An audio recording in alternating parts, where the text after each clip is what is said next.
दोस्तों नमस्कार, बहुत बहुत स्वागत है आपका बिकम फ्लैशिंग एक्सपर्ट में। आज की इस वीडियो में मैं आपको सिखाऊंगा कि आप अपने सैमसंग के किसी भी फ़ोन को डाउनलोड मोड में कैसे लेकर जा सकते हैं, वो भी बिना किसी कंप्यूटर के, बिना किसी लैपटॉप के। जी हाँ, आपने एकदम सही सुना, बिना किसी कंप्यूटर के, बिना किसी लैपटॉप के अपने सैमसंग के फ़ोन को, किसी भी सैमसंग के फ़ोन को डाउनलोड मोड में लेकर जा सकते हैं।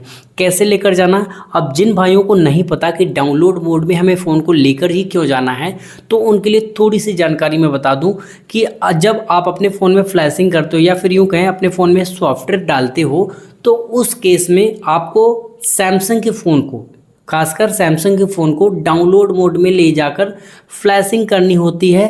तो उस लिए हमें फ़ोन को डाउनलोड मोड में लेकर जाना होगा। लेकिन कुछ एक्स्ट्रा स्मार्ट भाइयों के लिए जो थोड़े से टेकी हैं, जो तुमको थोड़ा सा नॉलेज रखते हैं मोबाइल अनलॉकिंग से रिलेटेड, तो उनके लिए ये बहुत ही ज़्यादा इंपॉर्टेंट हो जाता है। मान लीजिए आपको फ़ोन अनलॉक करना है और आपको फ़ोन अनलॉक करने से पहले ही पता लगा लेना है कि इस फ़ोन में FRP लॉक लगेगा या नहीं, या फिर गूगल वाला लॉक लगेगा या नहीं। लॉक तोड़ने से पहले ही पता लगा लेंगे वो डाउनलोड मोड देखकर ही। और सबसे बड़ी बात ये होती है कि सैमसंग का जो फ्लैशिंग होती है वो बाइनरी के बेसिस पे होती है, तो हमें डाउनलोड मोड की ज़रूरत तब पड़ती है फ़ोन का मॉडल पता करना हो, वहाँ से पता हो जाएगा। फ़ोन का बाइनरी पता करना है, वहाँ से हो जाएगा।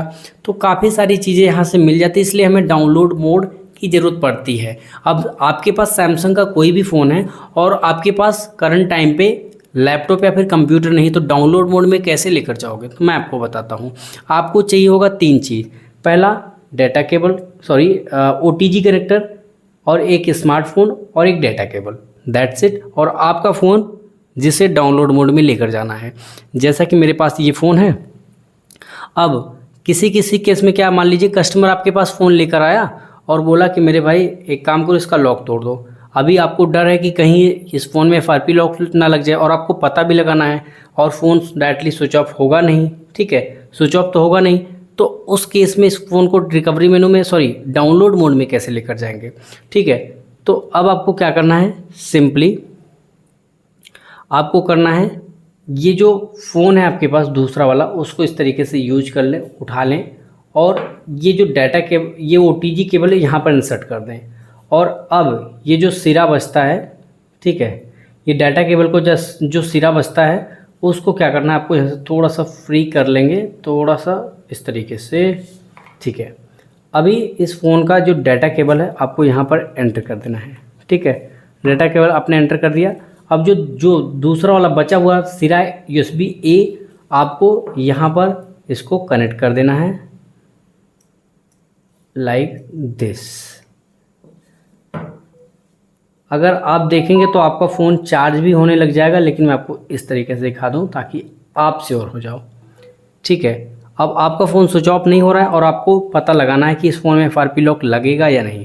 तो सिंपली क्या करेंगे, पावर बटन, वॉल्यूम डाउन और वॉल्यूम अप, तीनों को एक साथ प्रेस करेंगे इस तरीके से। उसके बाद पावर को छोड़ेंगे, इस तरीके का ऑप्शन आ जाए। सिंपली आप डाटा केबल भी निकाल सकते हैं, कोई दिक्कत नहीं है। और जैसे ही आप वॉल्यूम अप बटन को दबाएंगे, आपका फ़ोन डाउनलोड मोड में चला जाएगा, ठीक है। आपका फ़ोन डाउनलोड मोड में चला जाएगा और यहाँ पर इन्फॉर्मेशन आपको काफ़ी मिल जाएंगी, जैसा कि आप यहाँ पर देख पा रहे होंगे।